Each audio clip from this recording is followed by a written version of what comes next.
Hi, my name is Tony, and this is Every Frame a Painting. Today I'm going to talk about one of the greats of the last 20 years, the Japanese filmmaker Satoshi Kon.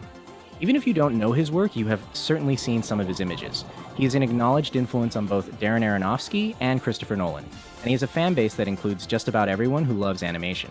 In one decade, he made 4 feature films and 1 TV series, all of them amazingly consistent, all of them about how modern people cope with living multiple lives. Private, public, off-screen, on-screen, waking, dreaming. If you've seen any of his work, you'll recognize this blurring of reality and fantasy.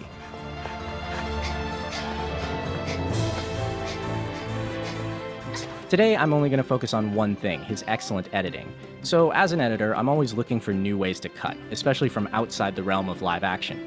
Kon was one of the most fascinating. His most noticeable habit was matching scene transitions.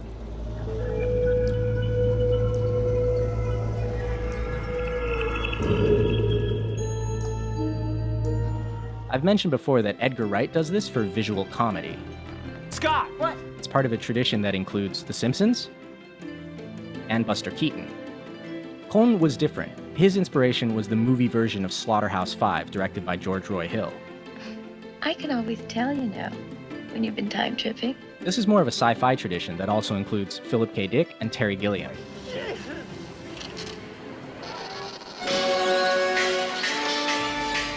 But even among peers, Kon pushed this idea pretty far. Slaughterhouse-Five has basically 3 types of scene transitions: a general match cut, an exact graphic match,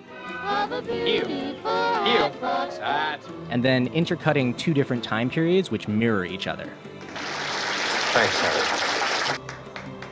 Kon did all of these things, but he would also rewind the film, cross the line into a new scene, zoom out from a TV, use black frames to jump cut, use objects to wipe the frame, and I don't even know what to call this. To give you an idea of how dense this gets, the opening 4 minutes of Paprika has 5 dream sequences, and every single one of them is connected by a match cut. Scene number 6 is not connected by a match cut, but there is a graphic match within the scene. Just for comparison, the opening 15 minutes of Inception has 4 interconnected dreams. Number of match cuts? 1. What is the most resilient parasite? Cuts like this aren't uncommon, but they're definitely not something most filmmakers build a style out of. Usually you see them as one-off effects. 2 of the most famous examples... Oh, and this one, because it's amazing. Kon's work was about the interaction between dreams, memories, nightmares, movies, and life. The matching images were how he linked the different worlds. Sometimes he would stack transitions back to back, so you'd just be getting used to one scene before you got thrown into the next. All of this made him really surprising to watch. You could blink and miss that you're in a different scene. それは一枚の絵を描き、次のカットをイメージして描き進めていく方法。想像力を高め、すぐ後のシーンを考えるのだ。Even when he wasn't dealing with dreams, Kon was an unusual editor. He loved ellipses and would often just jump past parts of the scene. So you'd see a character look at a key, and you would expect her to take it in the shot, but that doesn't happen. The scene just moves on. Later on, in a different scene, or you'd see a man jumping out of a window and fade out. We then cut to a scene we didn't understand, reveal that this was a dream, back out, and then show the conclusion of the previous scene. Even things like murder, he would do the build-up and then cut away. But he would show us the gory result. I particularly love the way he handled character deaths. Here, an old man dies and the windmills of his hut stop. Then it turns out he's alive, so they start up again.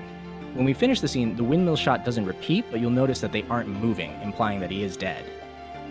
Kon also had a habit of just starting scenes in close-up, and you'd have to figure out where you were as the scene went on. Every once in a while, he'd use an establishing shot, but then he would reveal it was actually a point of view. So without you noticing, he'd brought you into the character's world. He was constantly showing one image and then revealing that it wasn't what you thought it was. Your experience of space and time became subjective. He could also edit in ways that a lot of live-action filmmakers could not.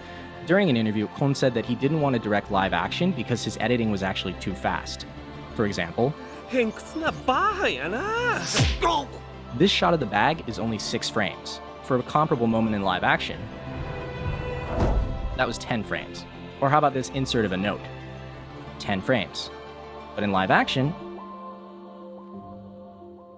49. Kon felt that as an animator, he could actually draw less information in the shot so your eye could read it faster. You can actually see someone like Wes Anderson doing this in live action, removing visual information so his inserts read faster.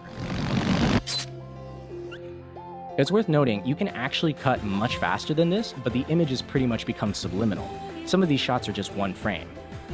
None of this was for cheap effect. Kon felt that we each experience space, time, reality, and fantasy at the same time as individuals and also collectively as a society. His style was an attempt to depict this in images and sound. In the course of 10 years, he pushed animation in ways that aren't really possible in live action, not just elastic images, but elastic editing, a unique way of moving from image to image, scene to scene. And he was helped in this crusade by the studio Madhouse, who did some of their best work on his films. If you want to see a perfect summation of his work, I present his final film, a 1-minute short about how we feel when we get up in the morning. This is Ohio.